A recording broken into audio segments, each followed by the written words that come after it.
నమస్తే, welcome to BMR YouTube channel. BMR YouTube ఛానల్లో DSC మరియు టెట్ ప్రిపేర్ అయ్యేటువంటి అభ్యర్థుల కొరకు క్లాసెస్ మీకు అందడం జరుగుతుంది. దానిలో జనరల్ సైన్స్లో భాగంగా ఈరోజు మొక్కలు వాటి భాగాలు అనేటువంటి లెసన్ మనం ఈరోజు డిస్కస్ చేసుకోవచ్చు. చాలా ఇంపార్టెంట్ టాపిక్, ముఖ్యంగా నాన్ సైన్స్ అభ్యర్థుల కోసం చాలా వివరంగా మీకు వివరించేటువంటి ప్రయత్నం చేస్తాను. సో మొక్కలు వాటి భాగాలు, మొక్కలను వాటి బాహ్య స్వరూపం ఆధారంగా ముఖ్యంగా 3 రకాలుగా విభజించవచ్చు. ఒకటి తీగలు, వీటినే ఎగబాకే మొక్కలు అని చెప్పేసి కూడా మనం పిలవచ్చు. 2 పొదలు, 3 వృక్షాలు. తీగలు అంటే బలహీనమైనటువంటి కాండం కలిగి ఏదైనా ఒక ఆధారం సహాయంతో ఎగబాకేటువంటి మొక్కలను తీగలు అని లేదా ఎగబాకే మొక్కలు అని చెప్పేసి పిలుస్తారు. ఫర్ ఎగ్జాంపుల్, మీకు ఒక మల్లె మొక్క కానీ, ఒక బీర కానీ, కాకర కానీ, ఒక ఆనప కానీ ఇలాంటి మొక్కలను తీసుకున్నప్పుడు వాటి యొక్క కాండం ఏ విధంగా ఉంటుందంటే బలహీనంగా ఉంటుంది. ఈ బలహీనమైన కాండము నిటారుగా నిలబడడానికి అవకాశం లేక ఏదైనా ఒక ఆధారం సహాయంతో ఆ ఆధారాన్ని అంటుపెట్టుకుని అవి పైకి ఎగబాకుతూ ఉంటాయి. అందువల్ల వీటిని తీగలు లేదా ఎగబాకే మొక్కలు అన్నారు. ఇది ఒక రకం, వాటి యొక్క బాహ్య స్వరూపం ఆధారంగా. ఇక రెండవది పొదలు. పొదలు అంటే ఇవి భూమికి చాలా తక్కువ ఎత్తులో మాత్రమే గుబురుగా పెరిగేటువంటి మొక్కలను పొదలుగా పిలుస్తాం. మీరు టొమాటో తీసుకోండి, వంగ తీసుకోండి, సో ఇలాంటి మొక్కలన్నీ కూడా మీకు మిరప తీసుకోండి, భూమికి కొద్దిపాటి ఎత్తులో మాత్రమే అవి పెరుగుతాయి. బాగా హైట్గా పెరగవు, కొద్దిపాటి ఎత్తులో మాత్రమే పెరుగుతాయి, గుబురుగా పెరుగుతాయి. సో అలాంటి మొక్కలను మనం పొదలుగా మనం పిలుస్తాం. వంగ, బెండ, మిరప ఇలాంటి మొక్కలన్నీ కూడా. ఇక మూడవది వృక్షాలు. వృక్షాలు అనేటువంటివి భూమికి చాలా ఎత్తులో పెరుగుతాయి, కాండము చాలా ఎక్కువ ఎత్తు వరకు కూడా కాండం పెరిగేటువంటి మొక్కలను మనం ఎటువంటి కొమ్మలు లేనటువంటి కాండాలను కలిగినటువంటి మొక్కలను కోడెక్స్ అని పిలుస్తాం. ఫర్ ఎగ్జాంపుల్, మనకి తాటి కానీ, కొబ్బరి కానీ, కొన్ని మొక్కలు అంటే వాటి యొక్క జీవితకాలం ఆధారంగా కూడా మొక్కలను మనం విభజించవచ్చు. జీవితకాలం ఆధారంగా అవి ఏకవార్షికాలని, ద్వివార్షికాలని, బహువార్షికాలని మనం పిలవచ్చు.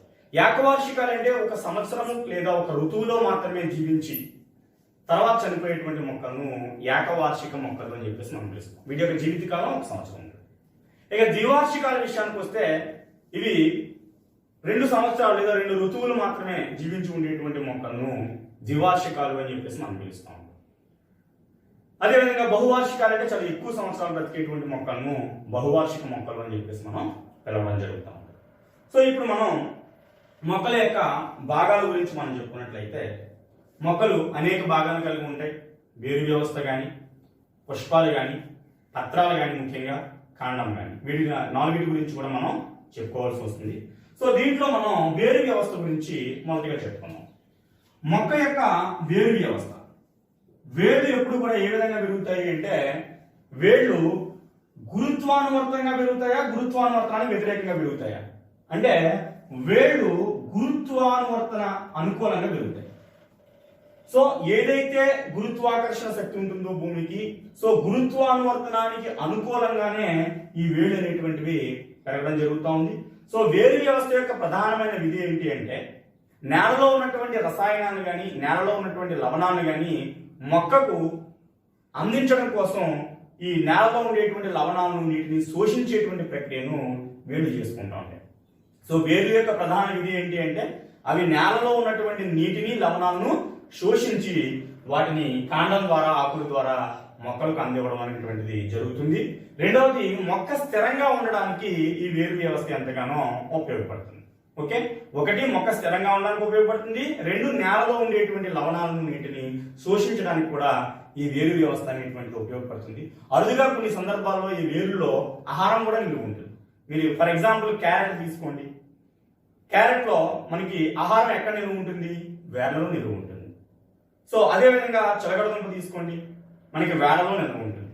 సో వేళ్ళు ఆహారాన్ని నిల్వ చేయడానికి ఉపయోగపడతాయి. ముల్లంగి కానీ, క్యారెట్ కానీ, చిలకడదుంప కానీ ఇవన్నీ కూడా వేళ్లలో ఆహారాన్ని నిల్వ చేసుకునేటువంటి మొక్కలు. సో ముఖ్యమైనటువంటి విధులు మొక్కకు స్థిరత్వాన్ని కలగజేయడం, రెండవది నేలలో ఉండేటువంటి నీటిని లవణాలను శోషించి వేళ్ల ద్వారా శోషించి వాటిని కాండం ద్వారా ఆకుల ద్వారా మొక్కకు అందజేయడం. 3 అరుదుగా కొన్ని సందర్భాల్లో నీటిని నిల్వ ఉంచుకోవడం. ఈ 3 కూడా వేరు యొక్క విధులుగా మనం చెప్పుకోవచ్చు. సో అయితే మనం ఈ వేరు వ్యవస్థకు సంబంధించి చూసినట్లయితే బేసిక్ గా వీటికి 2 రకాల వేరు వ్యవస్థలు మనకి ఇక్కడ ఆవృత బీజాల్లో కనిపిస్తాయి. సో ఆవృత బీజాలకు సంబంధించినటువంటి మొక్కలు 2 రకాల వేరు వ్యవస్థలను కలిగి ఉంటాయి. ఏంటి అంటే అవి ఒకటి తల్లి వేరు వ్యవస్థ, రెండవది పీచు వేరు వ్యవస్థ లేదా గుబురు వేరు వ్యవస్థ. పీచు వేరు వ్యవస్థ లేదా గుబురు వేరు వ్యవస్థ. అడుగుతాడు ఆవృత బీజాల మొక్కలు ఈ క్రింది వేరు వ్యవస్థలు కలిగి ఉంటాయి. ఏ తల్లి వేరు వ్యవస్థ, బి పీచు వేరు వ్యవస్థ, సి 1 and 2 అని చెప్పేసి మీకు ఆప్షన్ ఇస్తాడు. సో ఆవృత బీజాల మొక్కలు తల్లి వేరు వ్యవస్థను కలిగి ఉంటాయి, పీచు వేరు వ్యవస్థని కలిగి ఉంటాయి. మరి ఏంటి తల్లి వేరు వ్యవస్థ అంటే నిటారుగా ఒక తల్లి వేరు ఉండి నిటారుగా గురుత్వానువర్తనానికి అనుకూలంగా ఒక ప్రధానమైనటువంటి వేరుండి ఈ పక్క నుంచి శాఖలు ఈ విధంగా శాఖలు అనేటువంటివి ఏర్పడినట్లయితే దాన్ని మనం తల్లివేరు వ్యవస్థ అంటాం. తల్లివేరు వ్యవస్థలో ఒక ప్రధాన వేరు ఉంటుంది, అది గురుత్వానువర్తనానికి అనుకూలంగా ఉంటుంది. దాని నుంచి కొన్ని పిల్లవేళ్ళు అనేటువంటి ఈ విధంగా రావడం జరుగుతుంది తల్లివేరు వ్యవస్థ. దీని నుంచి ఇంకా చిన్న చిన్న వేళ్ళు కూడా మనకి ఇక్కడ ఈ విధంగా రావడం అనేటువంటి జరుగుతూ ఉంది. సో ఈ విధంగా సో ఇది తల్లివేరు వ్యవస్థ. ముఖ్యంగా ఇలాంటి తల్లివేరు వ్యవస్థ ద్విదళ బీజాలకు సంబంధించినటువంటి మొక్కల్లో ఇలాంటి తల్లివేరు వ్యవస్థ అనేటువంటిది వస్తుంది. ద్విదళ బీజాల మొక్కలు 2 బీజ దళాలు కలిగినటువంటి మొక్కలు, ద్విదళ బీజాల మొక్క అన్నింటిలోనూ ఉండేటువంటి వ్యవస్థ తల్లివేరు వ్యవస్థ. ఖచ్చితంగా అడుగుతాడు ద్విదళ బీజాల మొక్కలు ఈ క్రింది వేరు వ్యవస్థను కలిగి ఉంటాయి. ఖచ్చితంగా తల్లివేరు వ్యవస్థని కలిగి ఉంటాయి. ఓకే, రెండవది పీచు వేరు వ్యవస్థ. సో పీచు వేరు వ్యవస్థ అంటే ఏంటి అంటే అన్నీ కూడా ఒకే రకమైనటువంటి వేళ్ళు ఉంటాయి.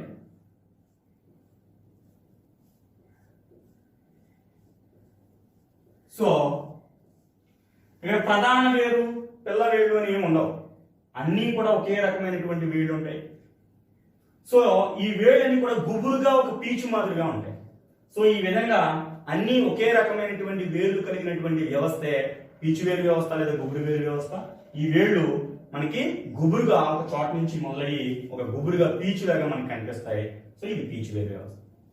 ఏకదళ బీజాల మొక్కల్లో ఇలాంటి వేరు వ్యవస్థ ఉంటుంది. గుర్తుపెట్టుకోండి, మొక్కజొన్న కానీ మీకు వరి కానీ సో జొన్న కానీ సో గడ్డి మొక్కలు కానీ ఇవన్నీ కూడా గడ్డి మొక్కలు తీసుకున్నట్లయితే వాటి యొక్క వేరు వ్యవస్థను పరిశీలించినట్లయితే ఈ విధంగా ఉంటుంది. పీచు వేరు వ్యవస్థను కలిగి ఉంటాయి అన్నమాట.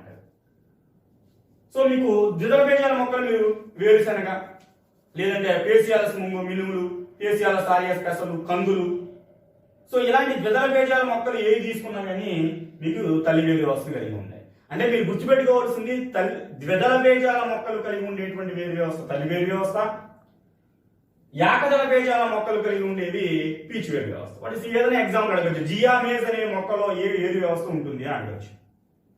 ఓకే, లేదంటే మీకు వరైజా సటైవం అనేటువంటి మొక్కలో ఏ వేరు వ్యవస్థ ఉంటుంది అని అడగచ్చు. గోధుమ ఏ వేరు వ్యవస్థను కలిగి ఉంటుందని అడగచ్చు. సో ఏది ఇచ్చినా కానీ మనకి ఏకదళ బీజాలన్నీ కూడా మనకి వేరు వ్యవస్థను పీచు వేరు వ్యవస్థను కలిగి ఉంటాయని గుర్తుపెట్టుకోవాలి. ద్విదళ బీజాల మొక్కలన్నీ కూడా మనకి ఇక్కడ తల్లి వేరు వ్యవస్థను కలిగి ఉంటాయని చెప్పేసి వాడు డైరెక్ట్ గా అడగకుండా అన్ని ఒకే రకమైన వేరు కలిగినటువంటి వేరు వ్యవస్థ ఏది అని అడగచ్చు. పీచు వేరు వ్యవస్థ. ఒక ప్రధానమైన వేరు గురుత్వానువర్తనంగా ఉండేటువంటి వేరు వ్యవస్థ ఏదని అడగచ్చు, తల్లి వేరు వ్యవస్థ. సో ఈ విధంగా మనం 2 రకాల వేరు వ్యవస్థలు మనకి ఆవృత బీజాల మొక్కల్లో మనకి కనిపిస్తాయి. సో అది పొదలైనా కానీ వృక్షాలైనా కానీ తీగలైనా కానీ ఈ 2 రకాల వేరు వ్యవస్థలు మనకి ఇక్కడ కనిపిస్తాయి. వేరు యొక్క విధులు కూడా మనం ఆల్రెడీ నేర్చుకోవడం జరిగింది. ఇక నెక్స్ట్ కాండము. కాండము ఏ విధంగా వెళ్తుంది? స్టెమ్ అనేటువంటిది గురుత్వానువర్తనంగా వెళ్తుందా, గురుత్వానువర్తనానికి వ్యతిరేకంగా వెళ్తుందా? ఓకేనా? ఒకసారి గతంలో బిట్ కూడా రావడం జరిగింది.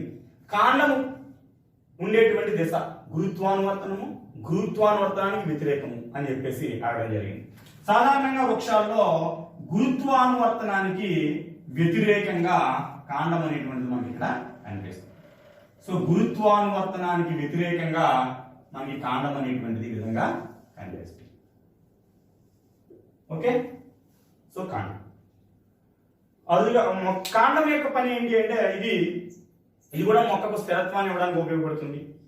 రెండవది వేళ్ళ ద్వారా వచ్చేటువంటి ఆహారాన్ని అలాగే నీటిని పోషక పదార్థాన్ని తన ద్వారా రవాణా చేయడానికి కూడా కాండం పనిచేస్తుంది.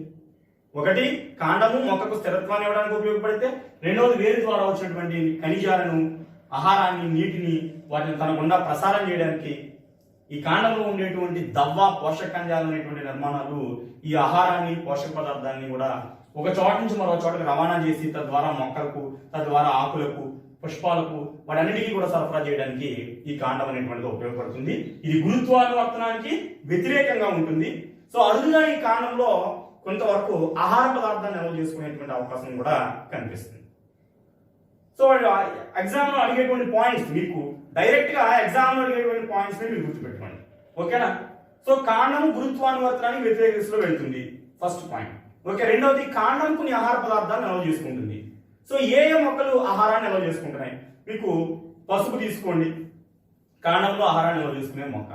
అల్లం తీసుకోండి, కాండంలో ఆహారాన్ని నిల్వ చేసుకునేటువంటి మొక్క. బంగాళదుంప తీసుకోండి, కాండంలో ఆహారాన్ని నిల్వ చేసుకునేటువంటి మొక్క. సో కాండంలో ఆహారాన్ని నిల్వ, చెరకు కాండంలో ఆహారాన్ని నిల్వ చేసుకుంటుంది. సో బంగాళదుంప, పసుపు, ఉల్లిపాయ, అదేవిధంగా అల్లము, అదేవిధంగా మనకి ఇవన్నీ కూడా చెరకు, ఇవన్నీ కూడా కాండంలో ఆహారాన్ని నిల్వ చేసుకునేటువంటి మొక్కలు. అవన్నీ కాండాలు. ఇందాక మనం చెప్పుకున్నటువంటి మీకు చిలకడదుంప కానీ, క్యారెట్ కానీ, ముల్లంగి కానీ అవి వేళలో ఆహారాన్ని నిల్వ చేసుకునేటువంటి మొక్కలు. బంగాళదుంప, చెరకు, అల్లము, పసుపు, ఉల్లి ఇవన్నీ కూడా కాండంలో ఆహారాన్ని నిల్వ చేసుకునేటువంటి మొక్కలు. సో ఆ విధంగా మనకి దాన్ని బేస్ చేసుకుని ఎగ్జామ్ లో అడిగేటువంటి అవకాశం ఉంటుంది. సో ఇది కాండానికి సంబంధించినటువంటిది. నెక్స్ట్ పత్రము అనగానే మనకి గుర్తుకు రావాల్సినటువంటి భాగాలు ఏంటంటే, కాండం ఎప్పుడు కూడా గుర్తుపెట్టుకోండి, కొన్ని కణుపులను కలిగి ఉంటుంది. కాండము కొన్ని కణుపులను కలిగి ఉంటుంది. సో ఇవి కణుపులు, ఎత్తుగా ఉండేటువంటి నిర్మాణాలు. కణుపుకి మధ్యలో ఉండేటువంటి భాగాన్ని మనకి కణుపు మధ్యమాలు అని చెప్పేసి పిలుస్తారు.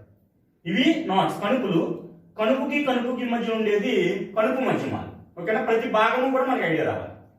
సో ఈ పత్రాల విషయానికి వస్తే, పత్రాలు కాండం మీద ఎక్కడి నుంచి పత్రాలు పడతాయి లేదా పత్రాలు ఏర్పడతాయి? కాండంలో ఏ భాగం నుంచి పత్రం ఏర్పడుతుంది అడుగుతాడు మీరు. పత్రం ఏర్పడేటువంటి భాగం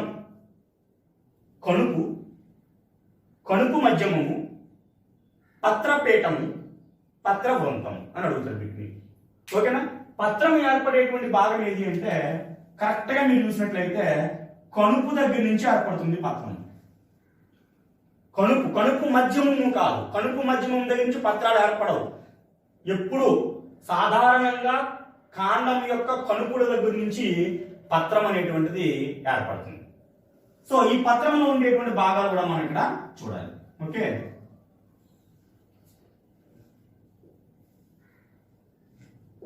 సో ఈ విధంగా మనం చూసినట్లయితే పత్రంలో 4 భాగాలు మనం అబ్జర్వ్ చేయొచ్చు. ఒకటి పత్రపీఠము, ఇది పత్రపీఠం. ఓకే, పత్రకాలు, పత్రవృంతము, పత్రదళము. ఇక 4 భాగాలు మనం చెప్పుకున్నాం. ఒకటి పత్రపీఠం, 2 పత్రకాలు లేదా పత్రపుచ్చాలు. ఓకేనా? పత్రపుచ్చాలు. 3వది ఇక్కడి నుంచి ఇక్కడ వరకు పత్రవృంతం. 4వది పత్రదళం. ఈ భాగాలను బట్టి మనకి బిట్స్ రావడానికి అవకాశం ఉంది. సో పత్రము ఏ భాగం నుంచి ఏర్పడుతుంది? కణుపు మధ్యమము, పత్రపుచ్చాలు, అలాగే పత్రపీఠము అని అడిగాడు అనుకోండి. కన్ఫ్యూజ్ లో మనం పత్రపీఠము అని చెప్పడానికి అవకాశం ఉంది. పత్రపీఠము అంటే ఏంటి? పత్రవృంతము యొక్క పీఠ భాగం. పత్రవృంతం అంటే ఏంటి? పత్రాన్ని కాండముతో కలిపేటువంటి కాడ లాంటి భాగాన్ని పత్రవృంతం అంటాం. పత్రాన్ని కాండంతో కలిపేటువంటి ఒక పొడవాటి భాగాన్ని పత్రవృంతం అంటాం. ఆ పత్రవృంతం యొక్క పీఠ భాగాన్ని మనం ఏమని పిలుస్తామంటే పత్రపీఠము అని పిలుస్తాం. అంత మాత్రాన పత్రపీఠం ఇక్కడ ఉంది కాబట్టి పత్రపీఠం నుంచే పత్రం వస్తుందని మనం భావించకూడదు. పత్రం ఎప్పుడు కూడా కాండం యొక్క కణుపు భాగం నుంచి వస్తుంది, పత్రపీఠం నుంచి రాదు. కానీ పత్రం యొక్క పీఠ భాగంలో ఉన్నటువంటి భాగం ఏంటంటే పత్రపీఠం. కన్ఫ్యూజ్ అవ్వకూడదు. సో ఈ పత్రపీఠానికి ఇరువైపులో కూడా పత్ర పుచ్చాలు ఉంటాయి. సో తర్వాత మనకి పొడవుగా ఉండేటువంటి పత్ర వృంతం ఉంటుంది. సో పత్ర వృంతం తర్వాత మనకు ఉండే పత్ర వృంతం అంటే పత్రాన్ని కాండాన్ని కలిపే భాగమే పత్ర వృంతం. కొన్ని మొక్కలు పొడవుగా ఉండొచ్చు, కొన్ని మొక్కలు పొట్టిగా ఉండొచ్చు. ఇక 4వ భాగం ఏంటి అంటే పత్రదళం. పత్రదళం అంటే ఆకు. సాధారణంగా ఆకు యొక్క రంగు ఏ విధంగా ఉంటుంది? పచ్చగా ఉంటుంది. ఆకులు పచ్చగా ఉండడానికి కారణమైనటువంటి పదార్థం క్లోరోఫిల్. క్లోరోఫిల్ లో ఉండేటువంటి మూలకము మెగ్నీషియం. ఓకే, ఆకులు పచ్చగా ఉండడానికి గల కారణం ఏంటి? క్లోరోఫిల్. క్లోరోఫిల్ లో ఉండే మూలకం ఏంటి? మెగ్నీషియం. ఓకే, సో ఈ పత్రదళము అనేటువంటి వెడల్పుగా విస్తారంగా మనకి ఈ సూర్యరశ్మి తగిలేటువంటి విధంగా పత్రాలు ఉంటాయి సాధారణంగా. కానీ కొన్ని మొక్కల్లో పత్రాలు చాలా సన్నగా ఉంటాయి. పత్రదళం కుంచుకుపోయి చాలా చిన్నగా పత్రదళం ఉంటుంది. కొన్ని సూది మాదిరిగా ఉంటాయి, కొన్ని బాగా సన్నంగా పత్రదళాలు ఉంటాయి. అది మొక్కలను బట్టి. ఎడారి మొక్కల్లో పత్రాలు చాలా చిన్నగా సన్నగా ఉంటాయి. సరుగుడు తీసుకోండి. సరుగుడు ఎడారి మొక్కకు ఉదాహరణ, కాజురైనా. సో సరుగుడు యొక్క ఆకులు ఏ విధంగా ఉంటాయి? చాలా సన్నగా ఉంటాయి. ఓకేనా? సరుగుడు మొక్క ఆకు ఉన్నట్టుగా మనకు కనిపించదు. ఎడారి మొక్కలన్నింటిలోని కూడా ఆకులు చిన్నగా ఉంటాయి, ఆకులు సన్నగా ఉంటాయి. కానీ మామూలుగా మనకి వర్షం అంటే ఎక్కువగా నీరు లభ్యమయ్యేటువంటి ప్రాంతాల్లో ఉండేటువంటి మొక్కలన్నింటికి కూడా పత్రదళం పెద్దదిగా ఉంటుంది. సో పత్రదళము పెద్దదిగా ఉండి ఆకుపచ్చగా ఉంటుంది, క్లోరోఫిల్ అనేటువంటి నిర్మాణాలు ఉండడం వలన. సో పత్రాల మధ్యలో పత్ర రంధ్రాలు ఉంటాయి. మనకి కనిపించినటువంటి నిర్మాణాలు చిన్న చిన్న పత్ర రంధ్రాలు ఉంటాయి. ఎప్పుడైనా ఆకుని మనం మైక్రోస్కోప్ లో మనం దగ్గరగా పెట్టి చూసినట్లయితే ఈ పత్రంలో ఉండేటువంటి పత్ర రంధ్రాలు అనేటువంటి కనిపిస్తాయి. ఏంటి పత్ర రంధ్రాలు లేదా వాయు రంధ్రాలు అని చెప్పేసి మనం చూస్తాం. ఏంటి పత్ర రంధ్రాల యొక్క పని అంటే వాయు వినిమయం. ముఖ్యంగా కార్బన్ డైఆక్సైడ్ ని అంటే కిరణజన్య సంయోగ క్రియ జరగాలి అంటే కార్బన్ డైఆక్సైడ్ అవసరం అవుతుంది. సో మొక్కలు ఆహారాన్ని తయారు చేసుకోవాలి అంటే ఫోటోసింథసిస్ జరగాలి, కిరణజన్య సంయోగ క్రియ జరగాలి. కిరణజన్య సంయోగ క్రియ జరగాలి అంటే కార్బన్ డైఆక్సైడ్ కావాలి. సో కార్బన్ డైఆక్సైడ్ ని అవి ఈ వాయు రంధ్రాల ద్వారా తీసుకుంటాయి. వాతావరణంలో ఉండేటువంటి కార్బన్ డైఆక్సైడ్ ని వాయు రంధ్రాల ద్వారా తీసుకుంటాయి. అదేవిధంగా అదే వాయు రంధ్రాల ద్వారా ఆక్సిజన్ బయటకు విడుదల చేస్తాయి. మొక్కలు ఆక్సిజన్ బయటకు విడుదల చేస్తాయి. అంటే వాయు రంధ్రాల యొక్క పని ఏంటి? వాయువుల యొక్క వినిమయం. కార్బన్ డైఆక్సైడ్ తీసుకోవడం, ఆక్సిజన్ వదిలేయడం. ఈ రెండు కూడా ఈ వాయు రంధ్రాల యొక్క పని. ఓకే, కొన్ని సందర్భాల్లో బాగా వేడి ఉష్ణ పరిస్థితులు ఉన్నప్పుడు ఏంటంటే మొక్కలో అదనంగా ఉన్నటువంటి నీటిని ఈ వాయు రంధ్రాల ద్వారా బయటికి పంపిస్తాయి. మొక్కలో అదనంగా ఉన్నటువంటి నీరు ఆకుల్లో ఉండేటువంటి చిన్న చిన్న పత్ర రంధ్రాల ద్వారా బయటికి పొగ రూపంలో, ఆవిరి రూపంలో బయటికి వెళ్ళిపోతుంది నీరు. సో ఈ ప్రక్రియను ఏమంటారంటే బాష్పోత్సేకము అంటారు. ఏమంటారు? బాష్పోత్సేకము. బాష్పోత్సేకము అంటే మొక్కలో అదనంగా ఉండేటువంటి నీరు మనకి పత్ర రంధ్రాల ద్వారా బయటికి వెళ్ళిపోవడాన్ని బాష్పోత్సేకము అని చెప్పేసి పిలుస్తారు. సో బాష్పోత్సేకము అనేటువంటిది మనకి మొక్కకు ఖచ్చితంగా అంటే అదనంగా ఉండేటువంటి నీటిని బయటికి తొలగించేటువంటి ప్రక్రియలో ఈ బాష్పోత్సేక ప్రక్రియ జరగాల్సినటువంటి అవసరం ఖచ్చితంగా ఉంటుంది. సో ఇది పత్రదళం. అలాగే పత్రదళంలో మనం చూసినట్లయితే ఈనెలు ఉంటాయి. పత్రదళంలో లోపల మధ్యలో ఉండేటువంటి దాన్ని నడిమి ఈనె అంటాం. దీన్ని నడిమి ఈనె. ఈ నడిమి ఈనె పక్కల నుంచి మనకి ఈ విధంగా కొన్ని ఈనెలు వస్తాయి. వాటిని ప్రక్క ఈనెలు అని చెప్పేసి మనం పిలుస్తూ ఉంటాం. సో ఈ విధంగా ఈనెలు అమరు ఉండేటువంటి విధానాన్ని ఈనెల వ్యాపనం అంటారు. ఈనెలు అమరు ఉండేటువంటి విధానాన్ని ఏమని పిలుస్తారు? ఈనెల వ్యాపనం అని చెప్పేసి పిలుస్తారు. సో ఈనెల వ్యాపనంలో కూడా రెండు రకాల ఈనెల వ్యాపనాలు ఉన్నాయి. ఒకటి జాలాకార ఈనెల వ్యాపనం, ఒకటి రెండవది సమాంతర ఈనెల వ్యాపనం. ఫర్ ఎగ్జాంపుల్ మీరు మందారం తీసుకున్నారనుకోండి. మందారం తీసుకున్నప్పుడు సో ఈ విధంగా ఈనెల వ్యాపనాన్ని మనం గమనించవచ్చు. ఒక వల మాదిరిగా ఈనెల వ్యాపనం కనిపిస్తుంది. దీన్ని జాలాకార ఈనెల వ్యాపనం అంటాం. జాలాకార ఈనెల సాధారణంగా ద్విదళ బీజాల మొక్కలని కూడా మనకి ఈ జాలాకార ఈనెల వ్యాపనాన్ని కలిగి ఉంటాయి. రెండవది సమాంతర ఈనెల వ్యాపనం. మీరు అరటి మొక్కను తీసుకున్నారనుకోండి. అరటి మొక్కలో ఈనెల వ్యాపనం ఈ విధంగా ఉంటుంది. సో ఈ విధంగా ఉండేటువంటి ఈనెల వ్యాపనాన్ని సమాంతర ఈనెల వ్యాపనం అంటారు. సో ఒక వల మాదిరిగా ఉండేటువంటి ఈనెల వ్యాపనాన్ని జాలాకార ఈనెల వ్యాపనం అంటారు. సో జాలాకార ఈనెల వ్యాపనం ద్విదళ బీజాల మొక్కల్లో ఉంటుంది. సమాంతర ఈనెల వ్యాపనం ఏకదళ బీజాల మొక్కల్లో ఉంటుంది. ఓకేనా, బిట్ ఆ విధంగా వచ్చేటువంటి అవకాశం ఉంది. సమాంతర ఈనెల వ్యాపనాన్ని కలిగి ఉండేటువంటి మొక్క ఏది అంటాడు. 4 ఏకదళ బీజాల మొక్కలుగా 3 ఏకదళ బీజాల మొక్కలు ఇచ్చి 3 ద్విదళ బీజాల మొక్కలు ఇచ్చి 1 ఏకదళ బీజాల మొక్క ఇస్తాడు.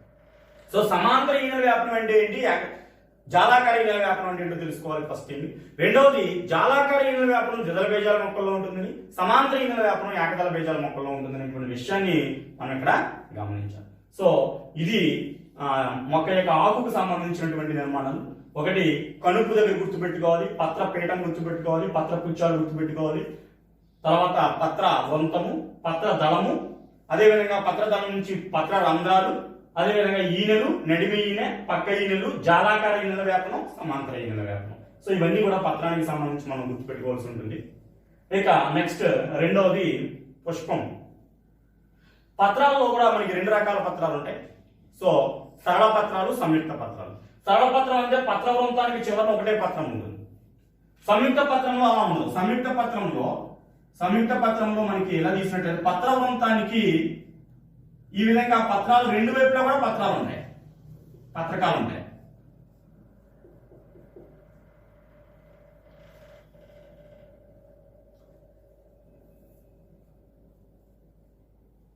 సో పత్ర వృంతానికి చివరన ఒకటే పత్రకం ఉంటే సరళ పత్రాలు.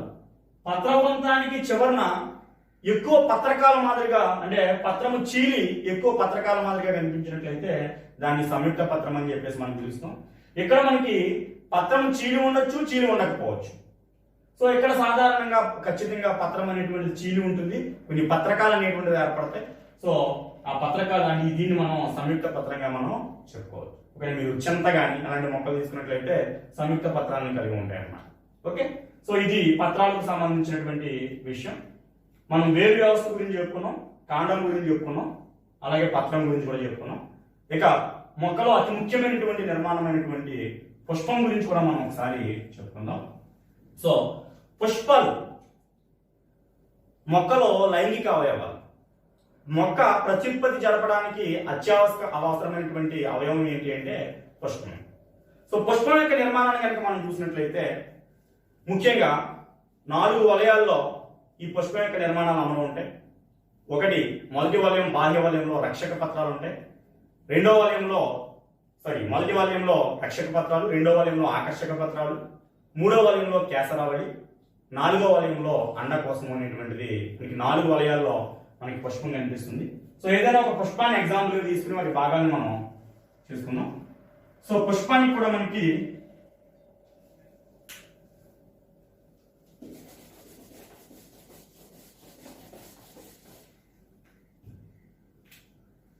పుష్పం తీసుకున్నట్లయితే పుష్పం కూడా మనకి ఈ గ్రేవాల నుంచి పుష్పం అనేటువంటిది, పుష్ప నిర్మాణం అనేటువంటిది పైకి రావడం జరుగుతోంది. సో పుష్పము చివర ఉన్నటువంటి భాగం పుష్ప వృంతము, ఇది పుష్ప వృంతము. ఈ పుష్ప వృంతము దగ్గర మనకి పుష్పము గ్రేవానికి అతుక్కుని ఉంటుంది. సో ఇక్కడ నుంచి ఈ విధంగా ఉండే 2 ఆకర్షక పత్రాలు. పుష్పానికి 2 వైపులా ఆకర్షక పత్రాలు. పుష్పం చిన్నగా ఉన్నప్పుడు దాన్ని రక్షిస్తూ ఉంటాయి ఆకర్షక పత్రాలు, సాధారణంగా పచ్చగా ఉంటాయి. సో పుష్పాన్ని చిన్న వయసులో ఉన్నప్పుడు రక్షించేటువంటి నిర్మాణాలే ఆకర్షక పత్రాలు. సో ఆకర్షక పత్రాలు పుష్పం యొక్క మొదటి వలయంగా మనం చెప్పుకోవచ్చు.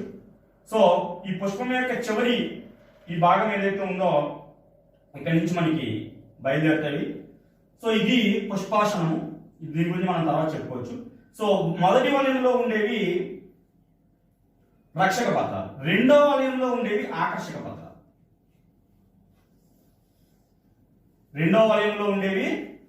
పత్రాలు. సో ఈ రక్షక పత్రాలు, ఆకర్షక పత్రాల యొక్క నిర్మాణాన్ని బట్టే పుష్పరచన ఏ విధంగా ఉందో మనం చెప్తాం. పుష్పరచన అనేక రకాల పుష్పరచన ఉన్నాయి, మెలి తిరిగిన పుష్పరచన అని. సో రకరకాల పుష్పరచనలు ఉంటాయి. సో పుష్పరచన దేని మీద ఆధారపడి ఉంటుంది అంటే రక్షక పత్రాలు, ఆకర్షణ పత్రాల మీద ఆధారపడి ఉంటుంది అన్నమాట. ఓకే, సో ఈ రక్షక పత్రాలు, రక్షక పత్రాల యొక్క పని ఏం చెప్పుకున్నాం, పుష్పాన్ని రక్షించడం అని చెప్పుకున్నాం. సో చిన్న వయసులో మనం ఆకర్షక పత్రాల యొక్క పని ఏంటంటే ఆకర్షక పత్రాలు రంగులతో ఉంటాయి. ఒక్కొక్క పుష్పంలో ఒక రకాల రంగులు ఉంటాయి. మల్లి తీసుకుంటే వైట్ కలర్ లో ఉంటుంది, మందార తీసుకుంటే ఎరుపు రంగులో ఉంటుంది. సో ఒక్కొక్క పుష్పంలో ఒక్కొక్క రంగులో ఉంటుంది. ఈ ఆకర్షక పత్రాల యొక్క పని ఏంటి అంటే కీటకాలను ఆకర్షించడం. ప్రత్యుత్పత్తిలో భాగంగా కీటకాలను ఆకర్షించడానికి ఉపయోగించబడేటువంటి నిర్మాణాలు ఏంటి అంటే ఆకర్షక పత్రావళి. సో ఇవి రెండో వాల్యంలో ఉంటాయి. ఆకర్షక పత్రావళి మనకి కలిసి ఉండొచ్చు, విడిపోయి ఉండొచ్చు. ఓకేనా? ఆకర్షక పత్రాలన్నీ కూడా మనకి ఇక్కడ కలిసి ఉండొచ్చు, సంయుక్త ఆకర్షక పత్రాలు, లేదా ఆకర్షక పత్రాలు దేనికది విడిపోయి కూడా ఉండొచ్చు. సో ఇక మూడవ భాగం ఏంటి అంటే పుష్పాల్లో మూడవ వలయం గురించి మనం చెప్పుకునే ముందు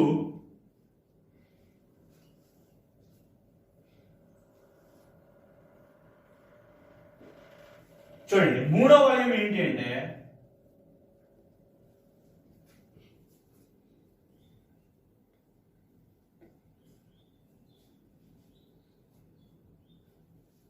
కేసరాలు. మూడవ వలయం ఏంటి? కేసరాలు. కేసరాలు పురుష ప్రత్యుత్పత్తి అవయవాలు. కేసరాలు పురుష ప్రత్యుత్పత్తి అవయవాలు. ప్రతి కేసరము కూడా, ప్రతి కేసరావళి కూడా కొన్ని కేసరాలను కలిగి ఉంటుంది. ఇది కేసర దండం. ఓకేనా? ఈ కేసర దండం మీద మనకి పరాగ కోశం అనేటువంటిది ఉంటుంది. దాంట్లో అనేకమైనటువంటి పరాగ రేణువులు ఉంటాయి. ఈ విధంగా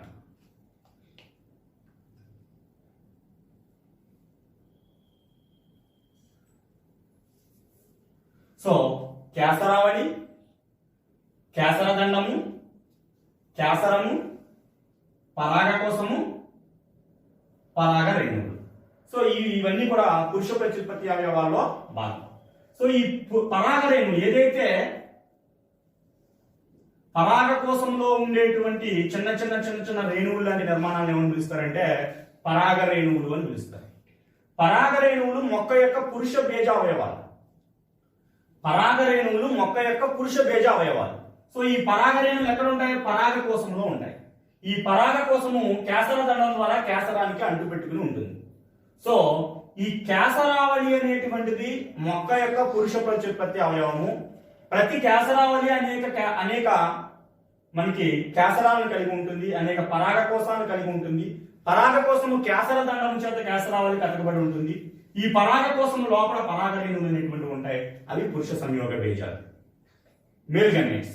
ఓకే, సో ఇవి పురుష సంయోగ బీజాలు కలిగినటువంటి ఈ కేసరావళి, అది మూడవ వలయం. ఇక నాలుగవ వలయము మనకి కనిపించేది, మనం వేసుకున్నటువంటి నాలుగో వలయం ఏంటి అంటే, నాలుగో వలయం ఏంటి అంటే మనకి అండకోశం. అండకోశంలో ఏముంటాయంటే అండాశయం ఉంటుంది, కీలం ఉంటుంది, కీలాగ్రం ఉంటుంది. ఓకే, అండాశయము, కీలము, కీలాగ్రం, ఈ మూడు కలిస్తే మనకి అండకోశం అని చెప్పేసి పిలుస్తారు. సో మొదటి వలయంలో రక్షక పత్రాలు చెప్పుకున్నాం. రక్షక పత్రాలు చెప్పు. రెండో వలయంలో ఆకర్షణ పత్రాలు చెప్పుకున్నాం. మూడో వలయంలో కేసరావళి చెప్పుకున్నాం. పురుష ప్రత్యుత్పత్తి అవయవాలు. ఈ పురుష సంయోగ బీజాలు. పురుష ప్రత్యుత్పత్తి అవయవము అంటే కేసరావళి చెప్పాలి. పురుష సంయోగ బీజాలు అంటే పరాగ రేణువులు చెప్పాలి. పరాగ రేణువులు ఎందులో ఉంటాయంటే పరాగ కోశంలో ఉంటాయని చెప్పాలి. పరాగ కోశం దేనికి ఎత్తుకుంటుందంటే కేసరావళికి ఎత్తుకుంటుందని చెప్పాలి. ఓకే, సో మనకి అండాశయము, కీలము, కీలాగ్రము, ఈ మూడు కలిస్తే వచ్చేదే అండకోశం. అండకోశంలో ఈ క్రింది భాగాలు కలిగి ఉంటాయి. సో ఏముంటాయి ముఖ్య భాగాలు? అండాశయం ఉంటుంది, కీలం ఉంటుంది, కీలాగ్రం ఉంటుంది. ఓకే, ఈ కీలాగ్రం చివరన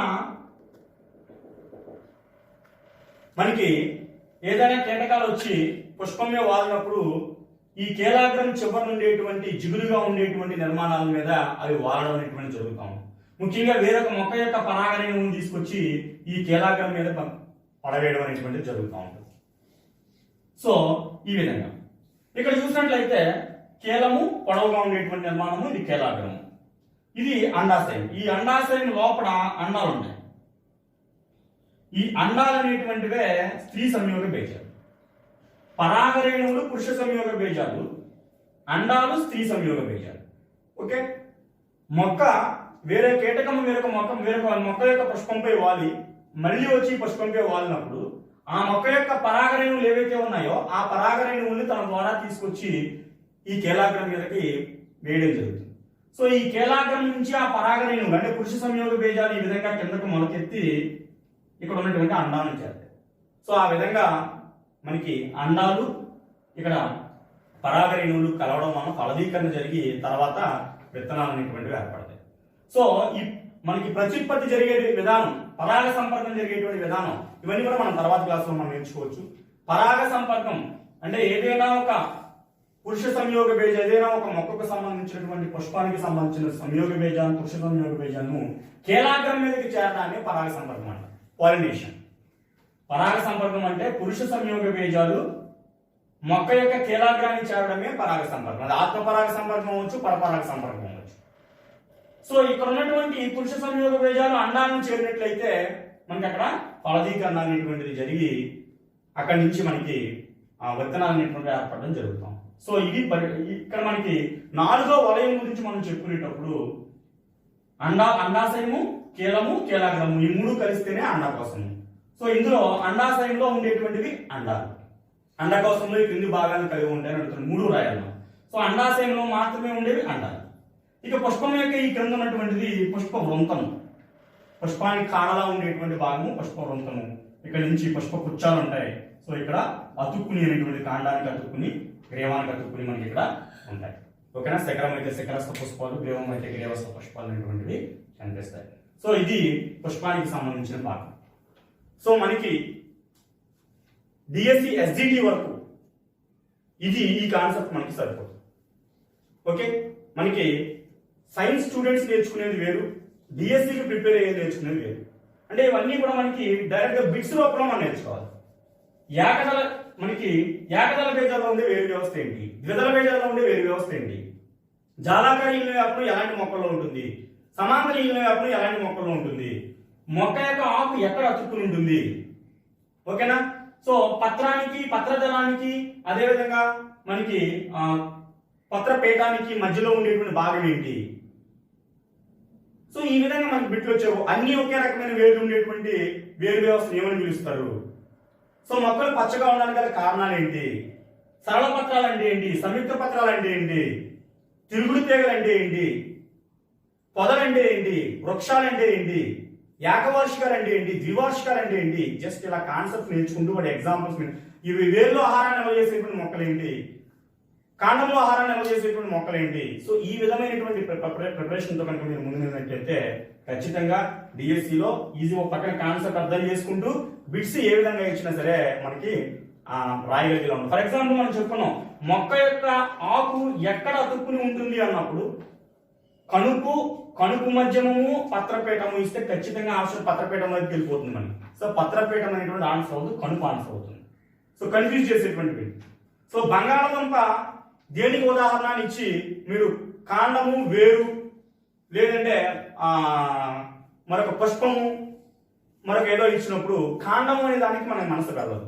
సో బంగాళాదుంప ఒక కాండము, ఉల్లిపాయ ఒక కాండము, అల్లం ఒక కాండము, పసుపు ఒక కాండము అనేటువంటి విషయాన్ని మనం చదువుతున్నటువంటి ఎగ్జాంపుల్ని బట్టి మనం అర్థం చేసుకోవాల్సి ఉంటుంది. ఓకేనా? సో ఈ విధమైనటువంటి ప్రిపరేషన్ మనకు అవసరం అవుతుంది. సో క్లాస్తో పాటు మీకు బిట్స్ని కూడా మీకు అందివ్వడం జరుగుతుంది. ఈ లెసన్కి సంబంధించిన బిట్స్ని కూడా అందివ్వడం జరుగుతుంది. అలాగే డిఎస్సికి సంబంధించి అన్ని క్లాసులు కూడా మనకి బిఎంఆర్ యూట్యూబ్ ఛానల్లో రావడం జరుగుతుంది. త్వరలోనే బిఎంఆర్ అకాడమీ యాప్లో కూడా మనకి దీనికి సంబంధించినటువంటి లెసన్స్ అన్ని కూడా మీకు అప్లోడ్ చేయడం జరుగుతుంది. చూస్తూనే ఉండండి BMR YouTube channel.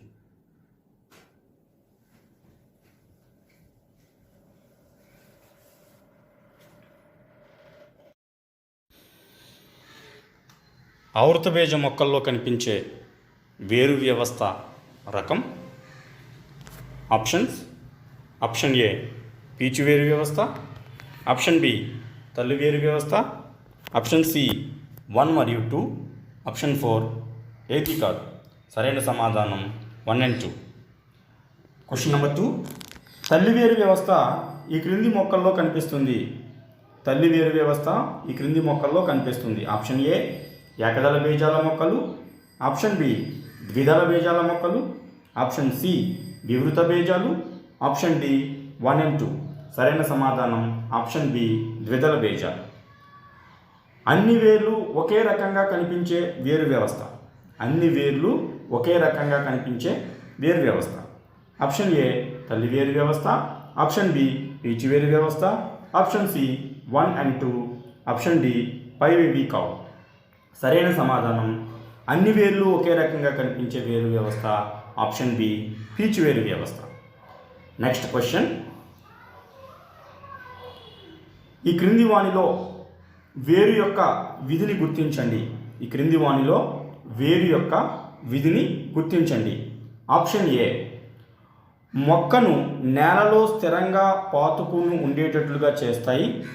Option B, నీటిని మరియు నీటిలో కరిగిన లవణాలను నేల నుండి గ్రహించి కాండానికి మరియు కాండం ద్వారా ఆకులకు అందిస్తాయి.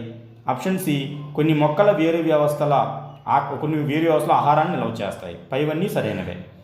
నెక్స్ట్ క్వశ్చన్, కాండం నందు ఆహారం నిల్వ ఉండు మొక్కలు. కాండం నందు ఆహారం నిల్వ ఉండు మొక్కలు. ఆప్షన్ ఏ అల్లం, పసుపు. ఆప్షన్ బి బంగాళదుంప. ఆప్షన్ సి చెరుకు మరియు ఉల్లిపాయ. ఆప్షన్ డి పైవన్నీ. కాండం నందు ఆహారం నిల్వ చేసే మొక్కలకు ఉదాహరణ పైవన్నీ. ఆప్షన్ డి పైవన్నీ. అల్లం, పసుపు, బంగాళదుంప, చెరుకు, ఉల్లిపాయ అన్నీ కూడా కాండం నందు ఆహారాన్ని నిల్వ చేస్తాయి. కాండం నుండి పత్రం వచ్చే భాగం. కాండం నుండి పత్రం వచ్చే భాగం. ఆప్షన్ ఏ పత్రపీఠం. ఆప్షన్ బి కణుపు. ఆప్షన్ సి కణుపు నడిమి. ఆప్షన్ డి పత్ర వృంతం. కాండం నుండి పత్రం వచ్చే భాగం కణుపు. నెక్స్ట్ క్వశ్చన్, పుష్పవృంతము చివరన ఉబ్బి ఉండే భాగము. పుష్పవృంతము చివరన ఉబ్బి ఉండే భాగము. ఆప్షన్ ఏ పత్రదళము. ఆప్షన్ బి పుష్ప శీర్షము. ఆప్షన్ సి పత్రవృంతము. Option D పుష్పాసనం.